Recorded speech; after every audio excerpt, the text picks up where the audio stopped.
Fala, meus amigos, tudo bem? Chegando mais uma vez aqui no canal André Marques no YouTube. Você me conhece do rádio, mas se não conhece, não tem erro, não tem problema nenhum. Está conhecendo agora nessa plataforma maravilhosa que é o YouTube. E antes de mais nada, antes da gente começar a resenha, eu vou te pedir uma colaboração, né? Se inscreve aqui na parte de baixo do vídeo, ativa o sininho das notificações, deixa o seu like, é muito importante, porque aí o YouTube ele vai indicar para mais pessoas e o canal vai crescer. Você sabe que o canal está indo muito bem nesse começo. Nosso convidado é o Alex Oliveira. Cara, eu sempre brinco com meus amigos, Alex, que se você jogasse hoje em dia, era o 10 e o capitão de 95% dos times da Série A do brasileiro. Tudo bem, Alex? Tudo bem, meu irmão? Satisfação estar falando contigo aqui. Obrigado pela moral, viu? Futebol hoje aí, sem dúvida, eu também gostaria muito de estar jogando hoje. Mas agradeço muito a Deus pela geração que eu joguei, pelas vitórias que eu conquistei na geração, né? Que eu tive o prazer e a oportunidade de jogar. Com toda certeza. O que você está fazendo hoje da vida para o torcedor do Vasco, principalmente, que gosta muito de você saber, Alex? Hoje eu sou treinador de futebol, né? Já tem praticamente 8 anos aí que eu estou na luta, trabalhando aí em time pequeno, em alguns times aí de menor expressão. Mas sair do futebol nunca, André. A vida continua, né? A gente nasceu para isso, gosta do que faz, então estou respirando novos ares aí. Se Deus quiser, já também vou estar na ponta aí, trabalhando como os grandes treinadores estão trabalhando aí. Tomara, cara. E tem que ter muito preparo, né? Estudar muito futebol, mas acho que a parte de ter vivido na pele também é muito importante, né? Não, sem dúvida, sem dúvida. E fica o aprendizado, né? Dos profissionais com quem você trabalhou, tudo aquilo que foi passado para você.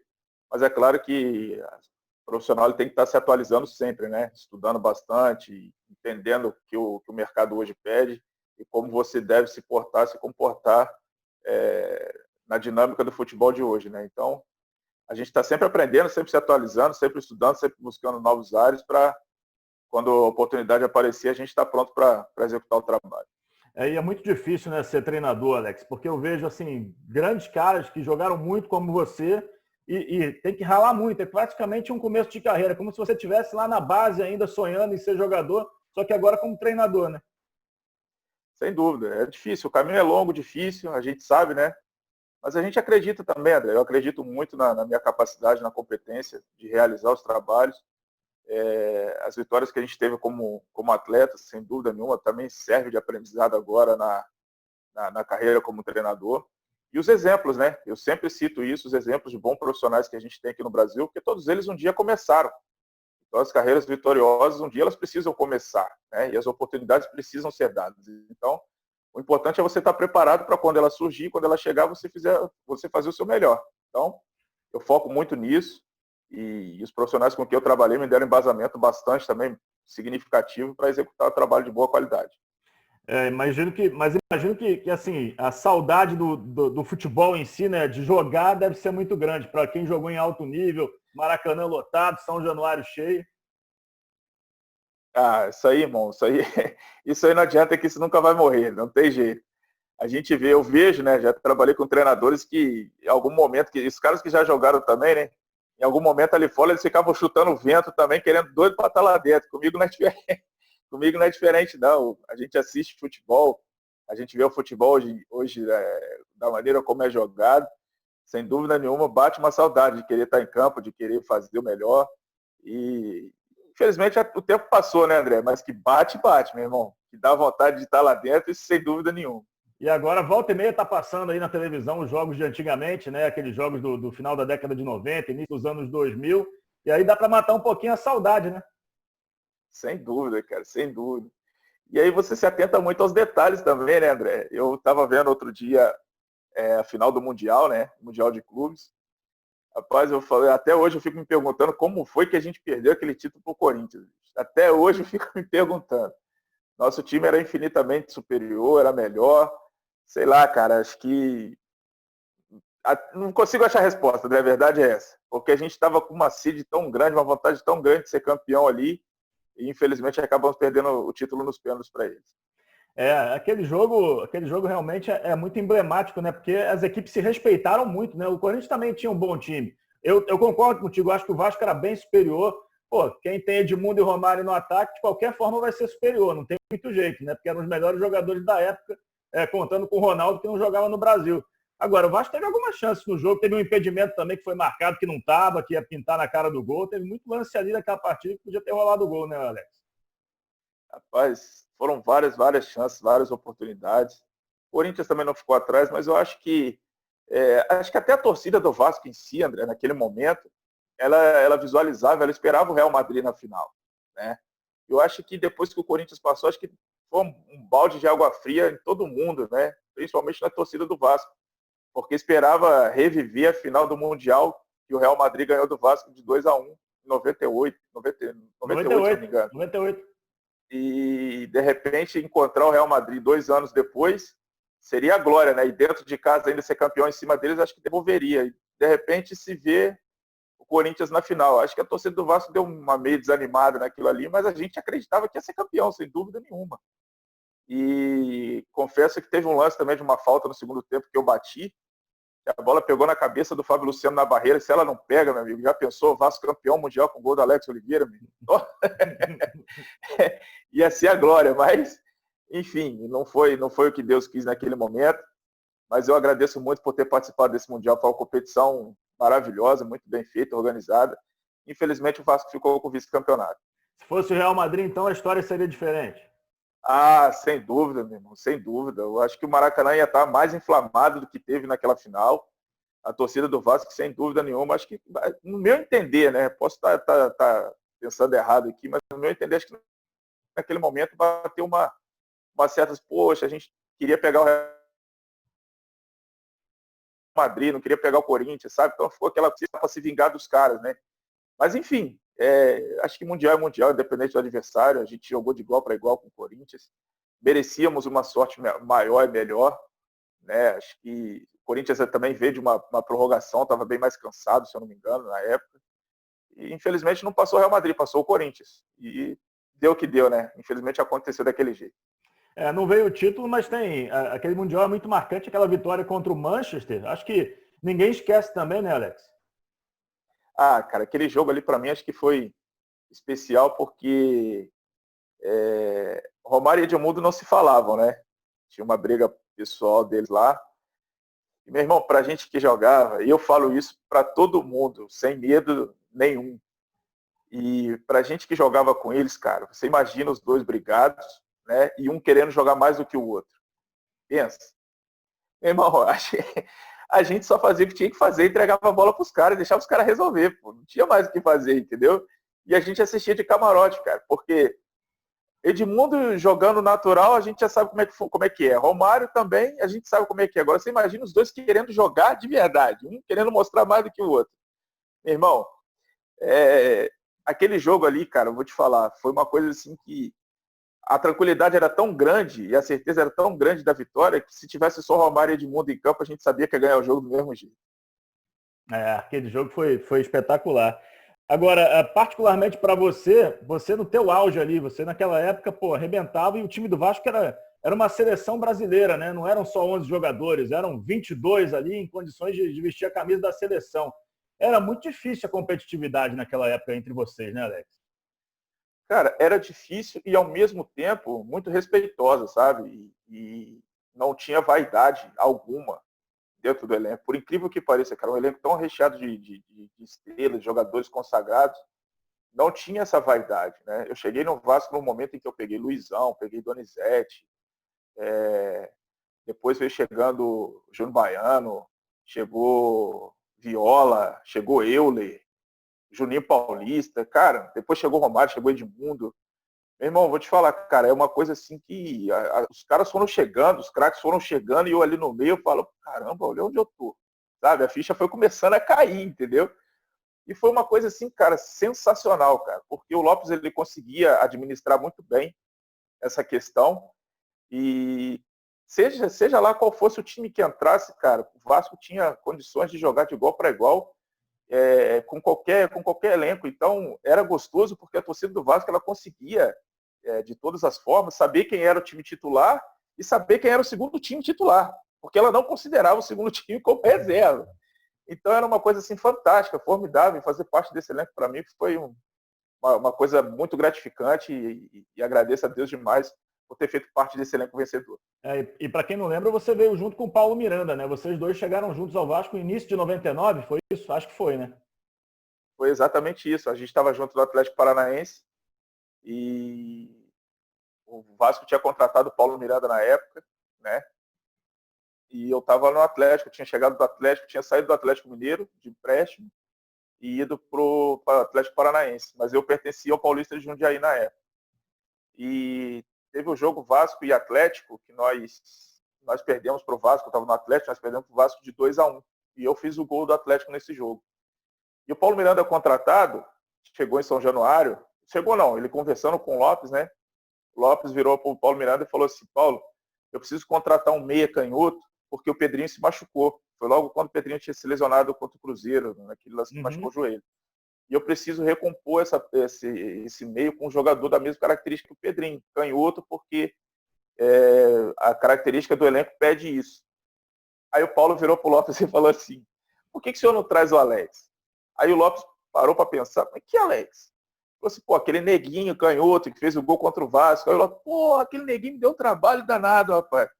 E aí foi que o Lopes falou com o Eurico ligou para o Petralha, acertaram a transação, a negociação, o Petralha me ligou e falou assim: ó, você vai se apresentar no Vasco, que a partir de agora você é jogador do Vasco.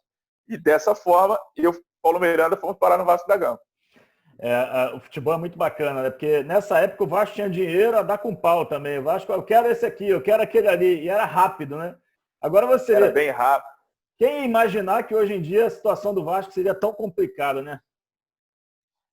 Cara, eu como torcedor do Vasco hoje, não nego, não tenho receio nenhum de falar isso. Sempre fui torcedor do Vasco. E hoje é com muita tristeza que eu vejo o atual cenário do Vasco hoje. Falo para os meus amigos, falo para os amigos vascaínos que a gente tem grupo aqui. E é difícil, cara. É difícil, sinceramente, ver o Vasco na atual situação que está. E o que mais me entristece, André, é saber que o Vasco já passou por essa situação antes e não aprendeu nada, absolutamente nada, para sair dessa situação. E hoje eu vejo o Vasco vendendo valores como o Marrone, como o Thales Magno, que hoje aí são moeda de troca, né, vamos dizer assim, para suprir os caixas do clube, sendo vendido a preço de banana, saindo do clube a preço de banana. Então, isso me entristece muito, porque se a gente voltar no passado recente, vamos dizer assim, essa mesma história do Marrone hoje, que o Marrone está para ser vendido, não sei se já foi negociado com o Atlético Mineiro, foi a mesma situação do Dedé com o Cruzeiro. Teve que sair para passar nas contas, entendeu? E o Vasco não aprendeu nada com aquilo. E a gente continua hoje vendo a mesma coisa, do mesmo jeito, jogadores com salário atrasado, funcionário com... Tudo bem que a gente está no meio de uma pandemia, mas se não tivesse, André, a gente estaria do mesmo jeito, o Vasco estaria na mesma situação, sabe? E eu vejo aí pessoas falando no Vasco, com programas mirabolantes, candidatos aí com promessas, sabe? Absurdas. Pô, com que objetivo? Com que objetivo? E a instituição? E os atletas? E a torcida? Quem é que pensa nessas pessoas, irmão? Porque o Vasco é muito grande, cara. O Vasco é gigantesco, o Vasco não pode se apequenar tanto da maneira como vem acontecendo de lá para cá. Meu irmão, eu juro para você, eu gostaria muito que a minha geração de 99, 2000, ela tivesse já na história. Ela não precisasse ser lembrada hoje da maneira como é lembrada, como os últimos títulos que o Vasco conquistou. Entendeu? Eu gostaria que depois de 99, 2000 para cá, 20 anos, nesses 20 anos, que o Vasco tivesse conquistado muito mais coisas, sabe? E a gente está lá, está na história, nosso papel está lá, a gente foi marcado, isso ninguém vai tirar. Mas pela grandeza do Vasco, já era para ter acontecido coisas muito maiores depois disso. E infelizmente o que a gente vê é o contrário. Então isso me entristece bastante. Teve o ano de 2011, lá que foi o título da Copa do Brasil, que também foi marcante, foi importante, um bom time, mas aqueles caras mesmo naquela época jogavam com salários atrasados, tanto que o Vasco é eliminado da Libertadores em 2012, e aí todo mundo sai praticamente, com 3, 4 meses de salários atrasados, na época a gestão do Roberto Dinamite. Na tua época, salário atrasava no Vasco? Tinha isso também, não? Cara, quando eu cheguei em 99 até o Mundial, foi tudo muito bem, perfeitamente bem. Depois, cara, a coisa desandou, a coisa ficou muito feia, eu cheguei a ficar 9 meses sem receber no Vasco, 9 meses de salário sem receber. E até hoje, até hoje eu não vi nem vou ver a cor desses salários atrasados aí. porque o que foi feito comigo foi, no mínimo, uma picaretagem muito grande, né? Eu até gostaria de falar aqui, mas só quem conhece os bastidores do Vasco sabe, dependendo do que eu disser aqui e não conseguir provar o que eu vou dizer, eu posso sofrer qualquer tipo de processo, alguma coisa assim, mas me entristece muito, muito, sabe? E as pessoas que trabalharam no Vasco naquela época sabem o que fizeram com a gente lá dentro, eles sabem, né? Mas eu não tenho rabo preso com ninguém, e os salários ficaram atrasados muito tempo, a gente passou muita dificuldade, né? Jogadores que amavam o clube como eu, que jamais gostariam de ter saído, tiveram que sair na marra. No meu caso, por exemplo, eu tive que pedir para ir embora. Porque eu já não estava aguentando mais a situação que a gente estava vivendo. Estava faltando as coisas em casa, a mulher cobrando, a família cobrando, e a gente sofrendo um monte de situações. Então era bem difícil viver daquele jeito. E você chegava para treinar, você chegava para trabalhar, não tinha perspectiva de nada. De pagamento, de salário, de nada, e o pouco que a gente tinha, a gente ainda dividia. A gente ainda ajudava funcionário, a gente ajudava alguns atletas que eram mais novos, que não tinham condições de vir para o treino, a gente tentava fazer uma vaquinha, alguma coisa assim, para ajudar. Isso, eu estou falando aqui, é praticamente 19 anos atrás, né? É muito tempo e nada resolvido. E isso mostra exatamente porque o Vasco chegou no estágio que está agora. A tua declaração deixa bem claro por que as coisas estão assim agora. O tempo foi passando, nada foi resolvido, gestão após gestão. Não tem um culpado só, são vários culpados. E é o que você falou, a perspectiva, eu imagino sempre que seja de melhora, porque não sei até onde vai parar o buraco que o Vasco está se colocando, né, Alex? E é isso que entristece, André, porque a gente fala com uma franqueza tão grande porque a gente é apaixonado pelo clube. A gente tem uma história dentro do clube, sabe? E a gente, quando fala uma coisa dessa, a gente fala com o coração, a gente não fala para denegrir a imagem da instituição de forma alguma. Isso tem que ficar bem claro, tem que ser bem entendido. Porque quem gosta do Vasco de verdade, quem ama o Vasco de verdade, entende, como eu hoje, falando aqui agora, não como profissional, mas como torcedor, sabe que o Vasco é muito maior do que tudo isso.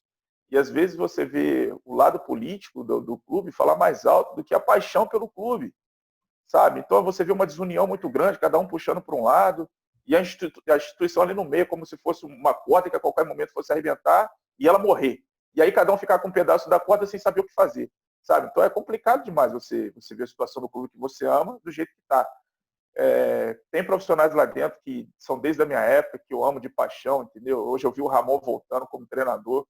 Eu peço muito a Deus que abençoe a vida dele, que ele faça um excelente trabalho, porque é um cara sensacional, de um caráter ímpar.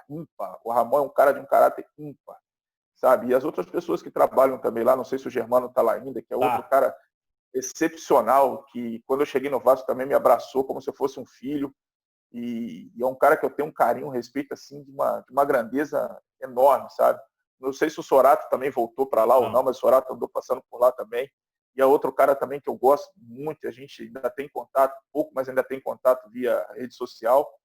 Então, assim, são pessoas que amam o Vasco, cara, são pessoas que gostam do Vasco, são pessoas que querem ver o Vasco voltar a ser Vasco. Então, a torcida faz o que ela fez. Conseguiu comprar um número de sócios torcedores que comprou. E o que voltou de retorno para a torcida? Nada. Absolutamente nada.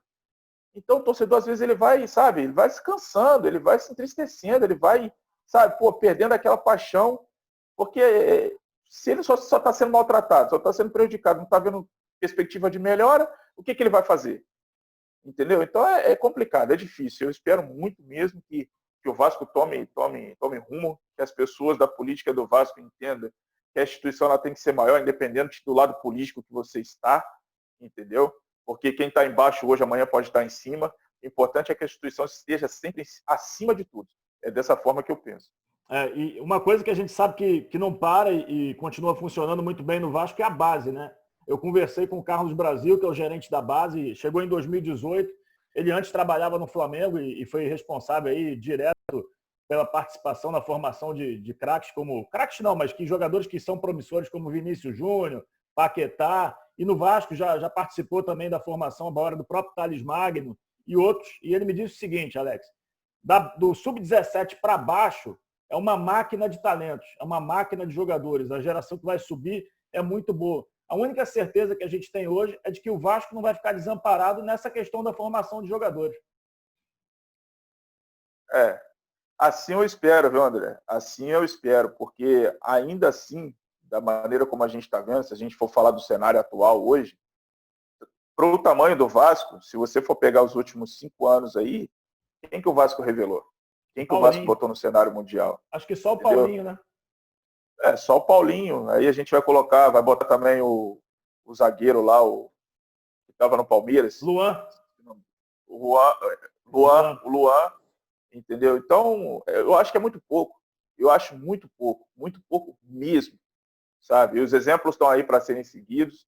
Você pega se você quiser. Se você tiver um entendimento, você vai pegar. Se você não quiser, se você achar que do jeito que você está fazendo tá bom, mas o Vasco, pela grandeza que tem, pelo tamanho que tem, está revelando muito pouco.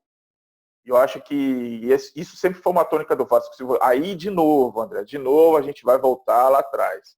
Se você pegar a geração de 80, de 90, dos anos 2000, que o Vasco revelou, aí você vai entender por que eu digo que o Vasco hoje revela muito pouco. Então é preciso ter essa paixão mais pela base também, entendeu? E esses garotos aí que a gente cita hoje, Thales Magno, Marrone, esses jogadores hoje, eles não eram para ser os carregadores de piano do time do Vasco. Eles eram para entrar para jogar com alegria, eles eram para entrar e jogar, dar alegria para a torcida na arquibancada, entendeu? Para jogar leve. Hoje não, eles entram com a responsabilidade de serem os caras do time, entendeu? E essa responsabilidade é grande pra caramba, entendeu? Então o cara já está sendo cobrado, e muito cobrado, por ser aquilo que ele ainda não está preparado para ser, entendeu? Ele tem qualidade, ele tem talento, é óbvio que tem. É claro que tem, a gente percebe isso. Só que eu acho que o amadurecimento deles estão vindo muito precoce, muito mais rápido e de uma forma muito mais estressante do que deveria ser, André. Entendeu? Então você vê, no caso do Marrone, que é um garoto que eu conheço desde criança, porque é daqui da minha cidade, de Volta Redonda, daqui do meu bairro, de vez em quando a gente está até junto em algumas situações aqui. Cara, o Marrone é um jogador excepcional. É um garoto de uma família humilde, um garoto com uma cabeça boa, sabe? É um moleque que trabalha pra caramba. E eu vejo uma cobrança de cima dele, agora ele está tendo que sair do Vasco, talvez contra a vontade, porque queria criar raiz, talvez quisesse crescer dentro do clube, está tendo que ser moeda de troca para ajudar a pagar as contas. Daqui a pouco é o Thales Magno. E quando esses garotos voltarem, André? No caso do Paulinho, o que o Paulinho deixou? Qual foi o legado que o Paulinho deixou? Qual foi o legado que o Marrone deixou? Qual foi o legado que o Thales Magno deixará? Não, os moleques só conseguiram ser vendidos aqui para ajudar o Vasco a pagar as contas. Isso é errado, irmão. Isso é errado. Cria da casa tem que ser como foi Felipe, como foi Pedrinho, como foi Neymar no Santos. Você tem que sair, se tiver que sair, sim. Mas você saindo, meu irmão, com a foto sua na parede. Daqui eu saí campeão. Daqui eu saí deixando um legado, uma história no clube que me formou. E não da forma como estão fazendo com eles. Essa é a minha humilde opinião, entendeu, André? Não, lógico, e tem que ser respeitado. E eu concordo um pouco com você, porque as últimas vendas mostram que passa 2, 3 meses, já está tudo para trás, atrasado de novo e a coisa não se resolve. Ô, Alex, você acha que a torcida vai ter mais paciência com o fato do Ramon ser o técnico, por ser um ídolo, um cara que ganhou tudo no Vasco? Você acha que vai rolar essa paciência? Porque eu imagino que o início de trabalho, quando o futebol voltar, não vai ser tão fácil, né? Olha, André, eu vou até pedir desculpa se eu pecar em alguma fala aqui, porque eu vou ser bem direto e objetivo, porque eu acho que assim a gente tem que ser, e acho que transparência não faz mal a ninguém. O Ramon é um baita de um profissional. Ele foi como atleta e nas passagens nos clubes onde ele tem passado, na Napolina, no Espírito Santo, acho que foi para o Espírito Santo, acho que ele passou, não, acho que um outro clube que ele passou também. E ele vem mostrando competência há muito tempo. Há muito tempo ele vem mostrando competência. A questão, André, no meu entendimento, que o elenco do Vasco ele é muito fraco. O elenco do Vasco hoje ele é fraquíssimo. Fraquíssimo. As peças hoje elas são, sabe, não condiz com a grandeza do clube. Nós temos jogadores pontuais de muita qualidade. Nós temos um goleiro muito bom, nós temos um zagueiro excepcional que é o Castan, nós temos o Marrone, nós temos o Thales Magno, nós temos algumas promessas da base surgindo, no caso do Andrei, do outro menino que joga de volante também, que me fugiu o nome agora. Bruno Gomes. Hã? O Bruno Gomes que você está falando? Bruno Gomes, exatamente, entendeu? É como eu te falei, cara, é um amadurecimento precoce. Então esses garotos estão tendo que vir para resolver. E às vezes as coisas não acontecem dessa forma. E o Vasco, nos últimos anos, contratou muito jogador que não condiz com a grandeza do Vasco, cara. Sabe? Eu sinto muito em dizer isso, mas o elenco era limitadíssimo. Limitadíssimo.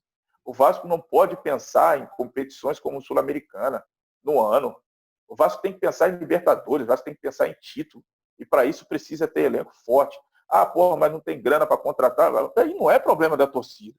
Se a torcida amanhã ficar impaciente, se ela não aguenta, se ela por acaso vier a cobrar de uma maneira mais excessiva, ela tem a razão dela de cobrar. Ela tem o motivo dela de estar cobrando. Então, meu irmão, eu torço para o Ramon fazer um grande trabalho com o que ele tem na mão. E que haja entendimento dos atletas do trabalho que ele vai fazer. Então é isso que eu espero de verdade que aconteça, entendeu? Mas que a torcida vai cobrar, meu irmão, isso aí, se ela vai ter paciência, eu acredito que não vai, não. Vai ser difícil realmente suportar caso os resultados não apareçam. O Alex, futebol caiu muito, né? Isso aí é um fato, né? Eu sempre também... Até por isso que eu comecei nosso papo falando que hoje você seria titular absoluto em todos os times e capitão, camisa 10, porque eu não vejo, por exemplo, hoje no futebol brasileiro, meia canhoto. Você não vê praticamente, vê um ou outro ali, vê o Everton Ribeiro no Flamengo, quem mais? Você vê pouquíssimos. Futebol caiu muito a qualidade, né, Alex? Isso já vem se arrastando há alguns anos, né? Eu acho também muito pelo fato das principais estrelas, os principais craques criados aqui, revelados aqui, irem para a Europa, né? Então isso eu acho que diminui um pouco a qualidade de jogo do futebol brasileiro. Por isso que o Flamengo é essa máquina aqui, é porque o Flamengo está fazendo o caminho inverso. Ele está conseguindo trazer de lá para cá alguns jogadores que têm uma qualidade acima da média e repatriando alguns jogadores que, pela idade, já não cabem mais no mercado europeu, que foi o caso do Felipe Luiz e do Rafinha. Né? E conseguiu achar esse Pablo Mari, que era um grande zagueiro, que já foi embora para a Europa, é novo também. Conseguiu trazer o Rodrigo Caio, para mim, que sempre foi um excelente zagueiro. Né? Para mim, foi prejudicado ou mal visto no São Paulo, enfim. Mas se você olhar a qualidade de jogo deles hoje, como você citou o Everton Ribeiro, para mim ele é o melhor jogador do time do Flamengo, sem sombra de dúvidas.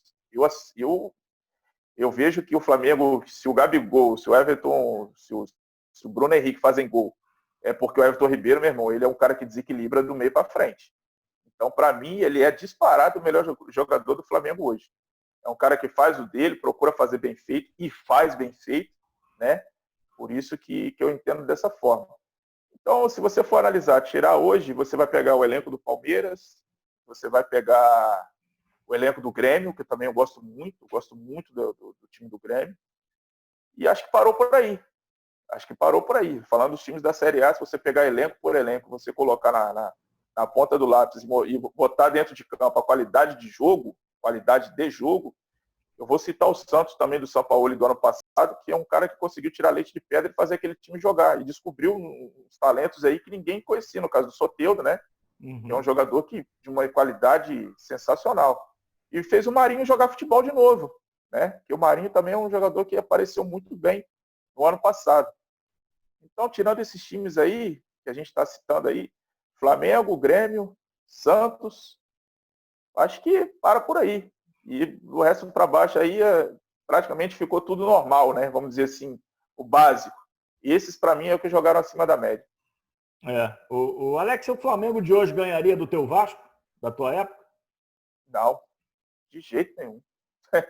Claro que não, sem sombra de dúvida não, porque por mais que o time do Flamengo seja qualificadíssimo hoje, mas se você colocar, meu irmão, na ponta do lápis lá e botar a gente dentro de campo para jogar, eu sinto muito para eles, mas não ia dar, não.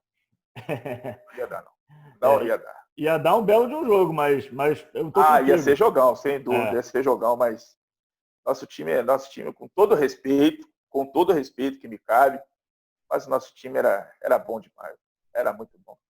Era realmente um time espetacular e o torcedor ia para a arquibancada com a certeza praticamente da vitória. Mas até sobre Vasco e Flamengo, até na época, assim, não dava muito para entender. Lógico que você entende a rivalidade, as camisas são pesadas. O Flamengo, por exemplo, em 2001, tinha um time também bom, com o Pet, com o Edilson, mas em 2099 eu particularmente não entendo como o Vasco não foi campeão carioca. Você hoje consegue entender? Eu vou te dizer por que não foi. A gente não foi campeão carioca por um simples fato. Quem não entra em campo geralmente fala demais, né? Quem não entra em campo geralmente fala muito. E o Eurico naquela época falava demais, entendeu? E ele dava muito combustível para o adversário, principalmente no título de 99. O time do Vasco era infinitamente superior. Mas o Eurico conseguia ir para a imprensa e dar combustível para os caras, falando um monte de coisa que o Vasco ia fazer, que ia acontecer, que ia ganhar com o pé nas costas e tudo. Meu irmão, não se menospreza adversário. Não se menospreza adversário. Tudo bem que era o jeito dele de falar, o jeito dele de fazer futebol, de promover o evento, mas nós, enquanto atleta, a gente não gostava daquilo não, cara. Porque do outro lado tinha que se ter o respeito pelo adversário, né? A gente sempre mantinha aquilo. Dentro da gente, a gente falava, entre o elenco, não, nós temos que ir com tudo para cima dos caras, nós vamos ganhar, nós temos que mostrar superioridade em campo. E essa era a tônica do que a gente falava. E era a tônica do que a gente mostrava em campo. Mas, meu irmão, a partir do momento que você dá combustível para o adversário, a bola vai bater no homem da barreira e vai entrar. Entendeu? Você está entendendo o que eu estou querendo dizer, né? Título de 99, né? A bola vai bater na barreira, vai bater no cara da barreira, vai sair do rumo do goleiro e vai entrar. Então, assim, o Vasco, nos títulos de 99 e 2000, o Vasco jogou muita bola. O Vasco jogou o campeonato inteiro para ser campeão. Errou nos detalhes. E um dos detalhes que fez com que a gente perdesse os títulos foram esses. Simplesmente as falas que davam combustível para o adversário. Você vai me dizer assim, pô, o cara fala, mas não entra em campo. Ah, meu irmão, se eu tivesse do outro lado lá, com certeza eu ia fazer ele engolir cada palavra. E era isso, e foi isso que aconteceu. E a gente teve que sair frustrado com 2 vice-campeonatos. Hoje em dia não tem tanto isso, né? Hoje em dia os caras falam menos fora das 4 linhas e também os jogadores mesmo, né? Mas esse lance dos jogadores eu sempre achei saudável, pelo menos eu sempre gostei dos jogadores que durante a semana falavam e aí vou fazer acontecer, o jogo, e no jogo rolava, tornava o jogo melhor. Hoje os caras são muito calados, você não acha não, Alex? Você lembra de quem falava isso, André? Os caras que falavam isso eram Romário, Edmundo, Túlio Maravilha. Os caras falavam e resolviam, André. Hoje você não pode sair falando uma coisa dessa se você não tiver condição de resolver, pô. E futebol hoje não adianta você falar, entendeu? Você pode falar, você vai falar o quê? Você vai falar e vai ter que resolver. Se você falar e não resolver, meu irmão, você vai ser engolido. E, pô, cada episódio que eu vivi, e existe um episódio que aconteceu com a gente no Vasco, com o Romário, foi um jogo pelo Rio São Paulo, que a gente ia jogar numa quarta-feira à noite, no Maracanã. Eu acho que foi numa semifinal, se eu não me engano, que teve uma partida de futebol, a gente estava concentrado no Hotel Copacabana. Teve uma partida de futebol de manhã e o Romário não acorda cedo na praia. E o Romário foi jogar essa partida de futebol. E a imprensa estava toda lá cobrando por que o Romário estava jogando futebol de manhã se ele tinha um jogo à noite. Enfim, o Eurico foi cobrado, todo mundo foi cobrado. E o Romário jogou a partida de futebol, ganhou. E todo mundo questionando se ele ia jogar, porque era uma responsabilidade, jogador como o Romário não se preocupar com uma partida de semifinal de campeonato, enfim. André, fomos para o jogo, o Maracanã estava chovendo pra caramba, ganhamos de 2-0 ou 2-1 do São Paulo, adivinha 2 gols de quem? Então, quem falava fazia, entendeu, André? Então, não poderia eu, jogando no meio campo, e tá jogando futebol, e abrir a boca e falar, não, deixa que à noite eu resolvo. Não dava, né, André? Então, os caras falavam e resolviam. E Romário sempre foi Romário. Nunca deixou de ser. Então, ele mesmo dizia que era um cara iluminado. Deus olhou para ele e dizia que ele era o cara. Então, não era à toa. Então, o que ele falava de manhã acontecia à noite. Então, meu irmão, hoje é muito difícil você encontrar jogador desse naipe que possa abrir a boca para falar uma coisa dessa. É muito difícil. O Alex, qual foi teu melhor momento no Vasco? Assim, aquele que quando você pensa é o que vem à cabeça, assim, algum gol, alguma jogada? Qual foi teu melhor momento?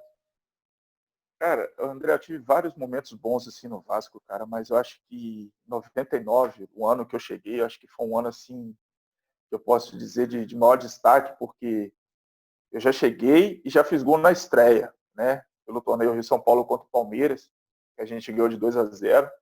Eu entrei no segundo tempo, faltando acho que 10 minutos, e o Lopes me colocou para jogar de segundo volante. E naquele momento ele falou assim, ó, você não vai, a gente está ganhando o jogo, vai só administrar a bola no seu pé, você só faz a bola girar, só faz a bola girar o tempo todo e segura ali e fecha o meio campo. Falei, tá bom. Só que quando a jogada se desenhou, amigo, aí é que eu te falo, André, hoje, da diferença do futebol de hoje, eu não estou falando só por mim, não, estou falando pela característica do jogador hoje. E isso foi falado pelo Luxemburgo, foi falado pelo Muricy também, que são caras que eu procuro ouvir muito, né? E gostaria muito de ter tido a oportunidade de trabalhar com isso. A gente hoje limita muito o jogador brasileiro.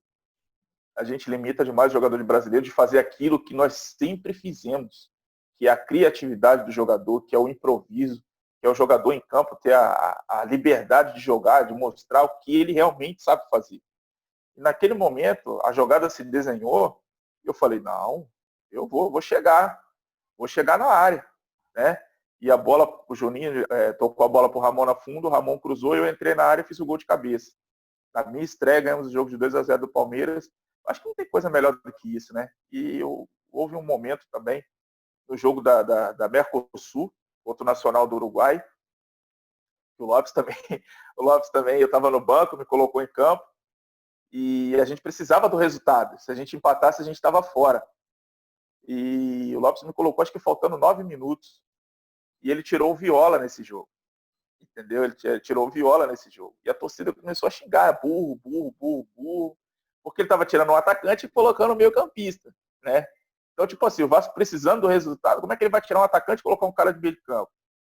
Bom, só sei que 3 minutos depois que eu estava em campo, o Paulo Baia bateu lateral pro Juninho, ou Juninho pro Paulo Baia, e tocou para mim na intermediária, meu irmão. Eu só ajeitei ela pro lado e soltei um canudo. A bola foi lá na gaveta e ganhamos o jogo de 1-0.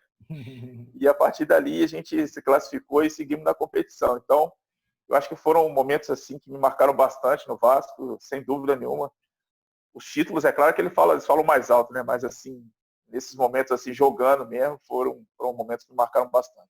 Pô, você falou do Paulo Baier no Vasco, não era nem Paulo Baier, era Paulo César ainda, né? Paulo César, exatamente. Aí ele mudou o nome, a carreira dele decolou, o negócio pô, deu certo de uma forma que, pô, Paulo Baier jogava pra caramba, meteu gol pra cacete. Né? Mas o Paulo César era na lateral, né? O Paulo Baier virou meia. Tem isso também, é verdade.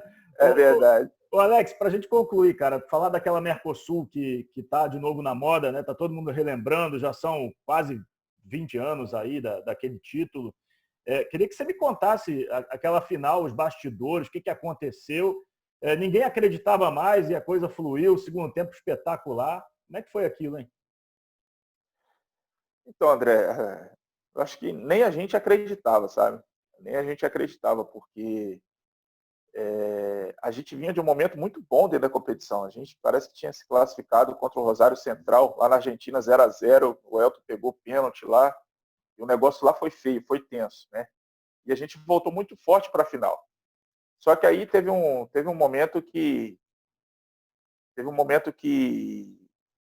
o Oswaldo acabou saindo, né? O Oswaldo acabou saindo e aquilo ali deu que meio um baque no pessoal, mas chegou o Joel e a gente foi para uma final ali, cara, bem motivado, sabe? Mas um pouco triste, chateado pela saída do Oswaldo. E, cara, vou ser sincero contigo, 3-0 no primeiro tempo, até meu pai, que era flamenguista, que estava assistindo o jogo, desligou a televisão. Desligou a televisão. Então, tipo assim, quando a gente foi pro intervalo, aí acho que é ali que a gente ganhou o jogo.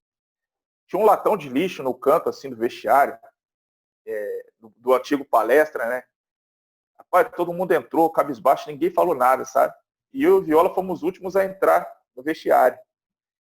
Cara, o Viola deu um bico no latão de lixo, que o latão subiu, bateu no teto, fez um barulho danado, o Joel jogou prancheta pra cima, e o Viola começou a dar esporro em todo mundo, e ia falar, pô, que Vasco é esse? Não parece um Vasco que sofreu para chegar até aqui, não parece que foi aquele Vasco que a gente tomou pedrada, bomba lá na Argentina, copo de mijo na cabeça, e a gente está entregando o jogo para os caras, parece que a gente não está disputando uma final, e nisso o Romário estava de cabeça baixa, sabe?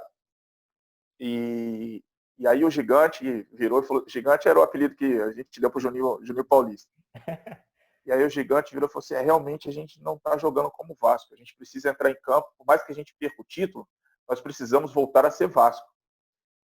E aí o Romário virou e falou assim, aconteça o que acontecer, dá a bola em mim. Dá a bola em mim. Aí o Júnior Baiano também se pronunciou, todo mundo falou alguma coisa, sabe? Na verdade, o único que não falou nada no intervalo da volta para o segundo tempo foi o Joel. Porque ele ia mexer no time taticamente, ele não precisou falar nada. Porque o jogo foi ganho no intervalo pelas palavras dos próprios jogadores. Voltamos para o segundo tempo, meu irmão, e a história fala por si, né? Você viu o que aconteceu lá. Voltamos como o Vasco, sabe? Então, eu acho que aquela injeção, vamos dizer assim, aquela lavagem de roupa suja dentro do vestiário, onde todo mundo se acusou pela maneira como estava jogando, sabe? Aquilo ali fez com que a gente voltasse e virasse o jogo. Até porque a torcida do Palmeiras, lá no vestiário, a gente ouvia a torcida do Palmeiras gritando é campeão, entendeu? Então aquilo ali também mexeu muito com os jogadores no vestiário e a gente voltou.